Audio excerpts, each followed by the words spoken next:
الحمد للہ والصلاة والسلام علی رسول اللہ اما بعد۔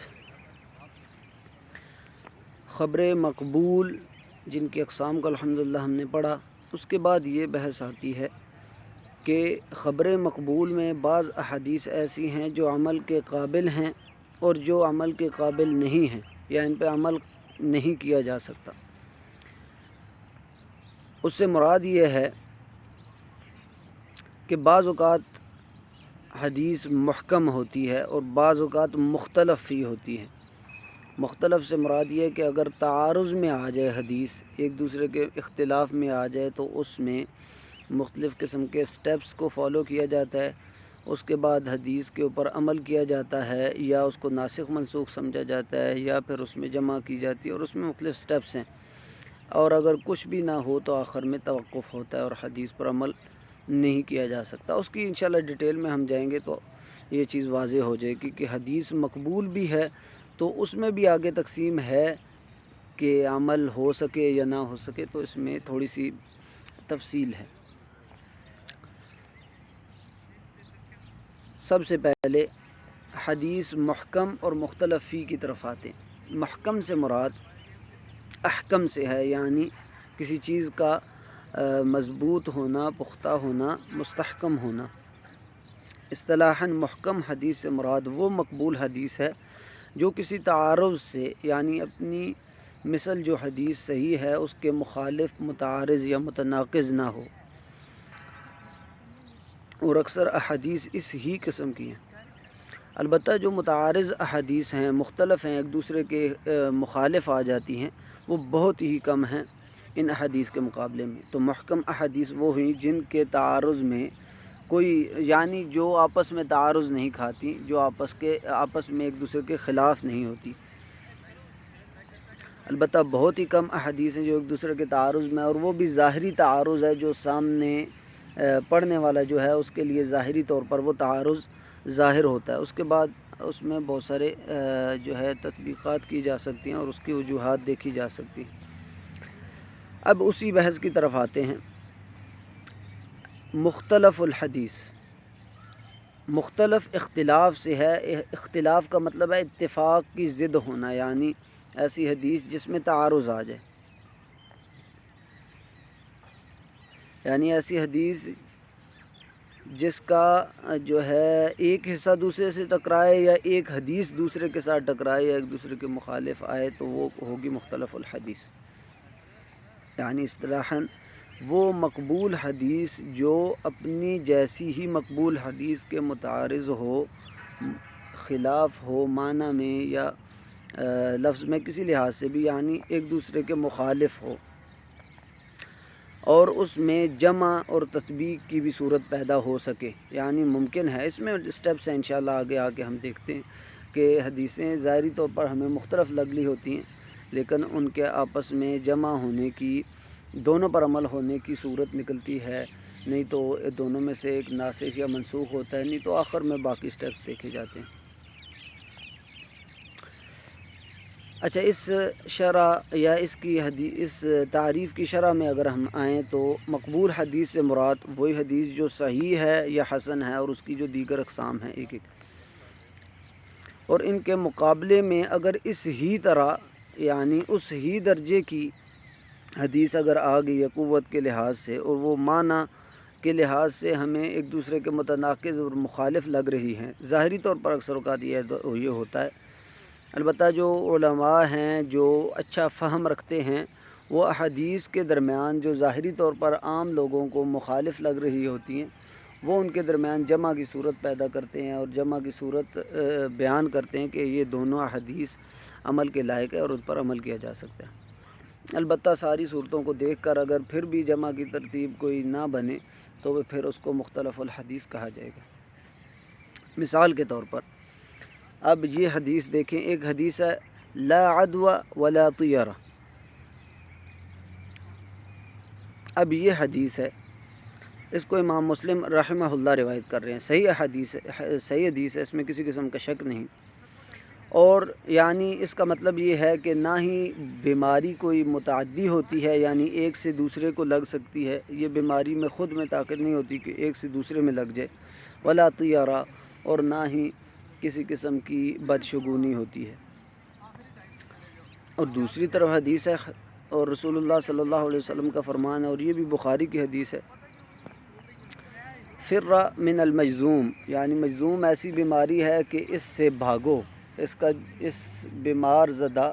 یعنی مجذوم جو ہو اس سے بھاگو، فرارک من الاسد، اور ایسے بھاگو جیسے آپ شیر سے بھاگتے ہو۔ اب یہ دیکھیں، ایک طرف اللہ کے نبی کہہ رہے ہیں، ظاہری طور پر لگ رہا ہے، عام بندہ یہی سمجھے گا کہ یہ حدیثیں دونوں آپس میں تناقض اور کھا رہی ہیں اور ایک دوسرے کے مخالف ہیں۔ ایک طرف کہہ رہے ہیں رسول اللہ صلی اللہ علیہ وسلم کہ بیماری متعدی نہیں ہوتی، ایک سے دوسرے کو نہیں لگتی، اور دوسری طرف کہہ رہے ہیں ہم کہ مجذوم سے بھاگو، جس کو مجذوم جزم کی بیماری ہے، جزام کی، اس سے بھاگو۔ اب ظاہری طور پر یہ تعارض لگ رہا ہے، ایک میں کہہ رہے ہیں کہ یہ ہے، دوسرے میں معاملہ یہ ہے۔ اب علماء جو ہیں محدثین اور فقہاء، انہوں نے اس میں یہ جمع کی تطبیق پیدا کی، اور انہوں نے یہ بیان کیا کہ دونوں حدیث پر عمل کرنا ممکن ہے، اور دونوں حدیثیں ایک دوسرے کے تعارض میں نہیں ہیں، بلکہ ظاہری طور پر عام بندے کو اس سے تعارض لگ رہا ہے۔ علماء نے مختلف قسم کی وجوہات بیان کی ہیں، البتہ حافظ ابن حجر نے اس پر بہت اچھی بحث کی ہے، جس کو ادھر انہوں نے بیان کی ہے۔ کہتے ہیں کہ دونوں حدیثوں میں توفیق یا دونوں حدیثوں میں جمع کی صورت جو ہے وہ اس طرح پیدا کی جا سکتی ہے کہ پہلی حدیث میں ہے کہ ان العدوى منفیۃ وغیر ثابتہ، کہ ایک بندے سے یا بیماری ایک جسم سے دوسرے جسم میں منتقل ہونا یہ نہیں ہو سکتا، اور اس کے علاوہ بھی اس میں دلائل موجود ہیں۔ تو رسول اللہ صلی اللہ علیہ وسلم سے ایک اور حدیث بھی منقول ہے، تو اس میں الفاظ ہیں کہ رسول اللہ صلی اللہ علیہ وسلم کے پاس ایک صحابی آتے ہیں، اور وہ کہتے ہیں کہ ہمارے ہاں اونٹوں کو ایک بیماری لگتی ہے، اجرب اسے کہا جاتا ہے۔ تو صحیح جو اونٹ ہوتے ہیں، اگر ان کے پاس یہ اجرب زدہ یعنی اس بیماری کو جس کو لگی ہوئی ہوتی ہے، اگر وہ ان کے پاس بیٹھے تو ان اونٹوں کو بھی یہ بیماری ہو جاتی ہے۔ تو رسول اللہ صلی اللہ علیہ وسلم سے یہ پوچھا گیا کہ آپ کہتے ہیں کہ بیماری ایک سے دوسرے کو نہیں لگتی، تو ہمارے ہاں اونٹوں کا یہ معاملہ ہے کہ ان کو بیماری لگ جاتی ہے اگر وہ صحیح اونٹوں کے ساتھ بیٹھ جائیں جو بیمار زدہ ہیں۔ تو اللہ کے نبی صلی اللہ علیہ وسلم نے اس کے جواب دیا کہ فمن اعد الاول، ٹھیک ہے آپ کی بات، لیکن سب سے پہلے اونٹ کو بیماری کہاں سے آئی؟ اس کو بھی کیا کسی اور اونٹ سے لگی ہے؟ نہیں، بلکہ اس کو بھی اللہ نے لگائی ہے۔ اگر دوسروں کو بھی لگے گی تو وہ بھی اللہ کے حکم سے لگے گی۔ ایک بیماری میں یہ طاقت نہیں ہے کہ وہ ایک سے دوسرے کو منتقل ہو جائے۔ تو جس طرح اللہ تعالیٰ نے پہلے کو بیماری میں مبتلا کی ہے، اسی طرح دوسرے کو بھی بیماری میں مبتلا کر سکتا ہے، یا ایک سے زیادہ کو۔ البتہ جو بات کی گئی ہے کہ مجذوم جو ہے، جس کو جذام کی بیماری ہو، اس سے بھاگو، اس سے مراد یہ ہے کہ شریعت نے بنیادی طور پر سد الذرائع کا بہت اہتمام کیا ہے کہ انسان سد الذرائع کا استعمال کرے، اور جو اس کے عقیدے کو ٹھیس پہنچانے والی چیزیں ہیں یا اس کے جو ہے عقیدے کو خراب کرنے والی ہیں، وہ اس سے دور رہے۔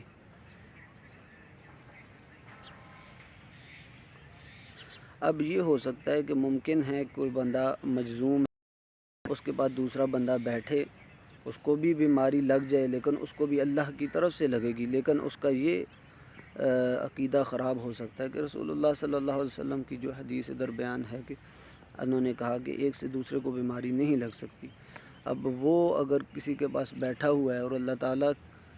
کی ہی طرف سے اس کو بھی بیماری لگ جاتی ہے، تو اس کا عقیدہ خراب ہو سکتا ہے۔ تو اپنے عقیدے کو بہتر کرنے کے لیے، یا اس میں جو ہے کسی قسم کا شائبہ نہ ہو، اور آپ سد الذرائع کو استعمال کر رہے ہیں ایک طرح کا، جب اس سے آپ دور ہو رہے ہیں، تو اس سے دور ہونے کی جو نصیحت کی گئی ہے، اس سے مراد یہ نہیں ہے کہ اس سے بیماری آپ کو ہو جائے گی اس کے پاس بیٹھنے سے، بلکہ آپ سد الذرائع کے طور پر اپنے عقیدے میں خلل پیدا ہونے سے دور ہونے کے لیے آپ جو ہے یہ چیز، آپ کو یہ حکم دیا گیا۔ اب اس سے یہ چیز نہیں کہی جا سکتی کہ جو ہے بیماری اس سے آپ کو لگ سکتی، بلکہ بیماری پہلے کو بھی اللہ کے حکم سے لگے گی اور دوسرے کو بھی اللہ کے حکم سے لگے گی۔ بیماری میں یہ طاقت نہیں ہو سکتی کہ وہ ایک سے دوسرے کو لگے۔ اب ابن حجر کی یہ ساری گفتگو کا محاصل یہ ہے کہ دونوں حدیثوں پر عمل کرنا یا دونوں حدیثوں کو ثابت سمجھنا جو ہے وہ اس کی صورت پیدا ہو سکتی ہے، اس لیے کہ پہلی جو حدیث ہے اس میں بتایا جا رہا ہے کہ بیماری ایک سے دوسرے کو نہیں لگتی،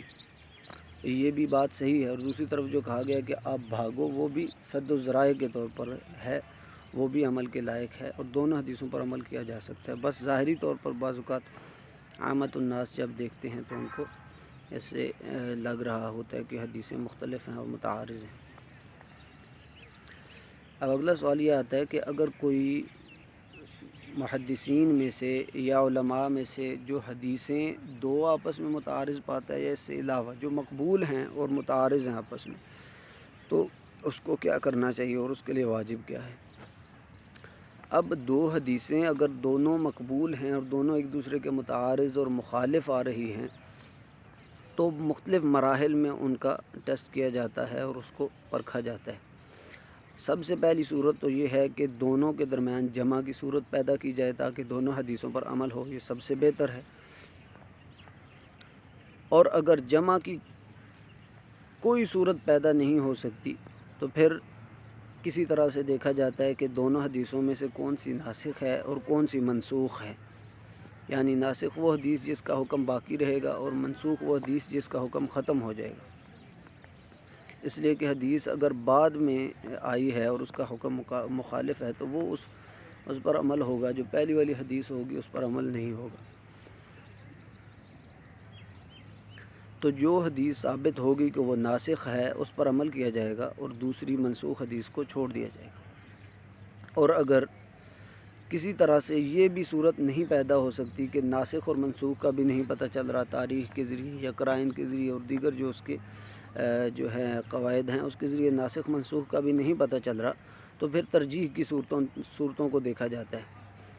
حدیث میں ترجیح کی صورتوں کو جب ہم فالو کرتے ہیں اور دیکھتے ہیں کہ حدیث دونوں مقبول ہیں، ان میں سے کون سی راجح ہے اور کس کو جو ہے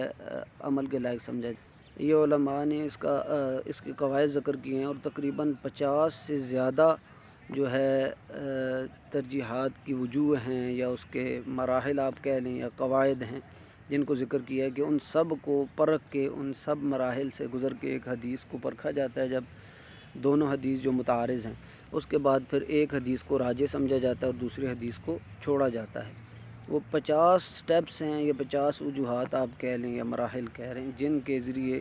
ایک حدیث جو دو حدیثیں متعارض ہیں ان کو ٹیسٹ کیا جاتا ہے اور پھر دیکھا جاتا ہے کون سی حدیث راجح سمجھی جائے گی اور اس پر عمل کیا جائے گا اور کون سی حدیث کو چھوڑا جائے گا۔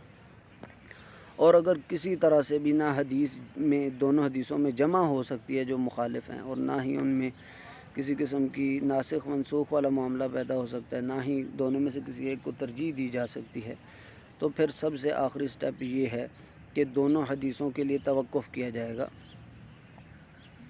اور جب تک دونوں کے درمیان کوئی ترجیح کی صورت یا ناسخ منسوخ کی صورت یا کسی طرح کی بھی جمع کی صورت پیدا نہیں ہوتی تو دونوں حدیث پر عمل نہیں کیا جائے گا، اس لیے کہ دونوں متعارض ہیں۔ اس کو کہتے ہیں مختلف فی حدیث، اور یہ بہت ہی نادر، بہت ہی قلیل تعداد میں۔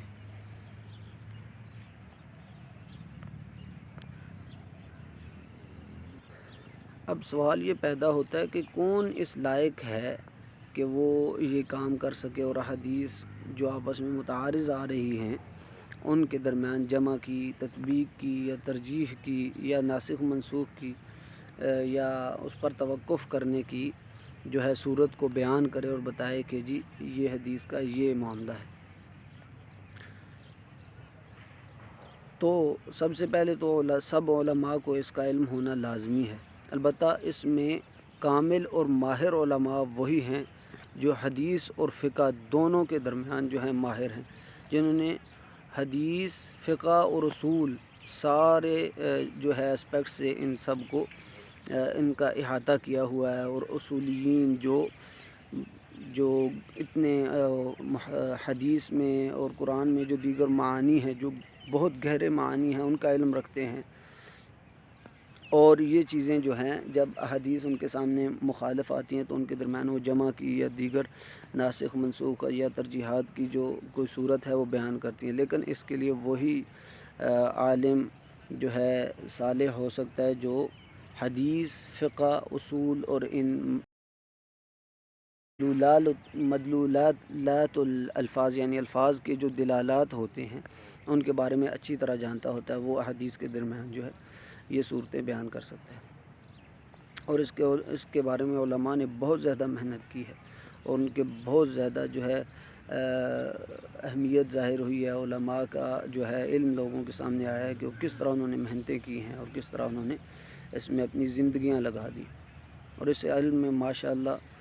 بہت سارے علماء نے کام کیا ہے اور اپنی زندگیاں فنا کی ہیں۔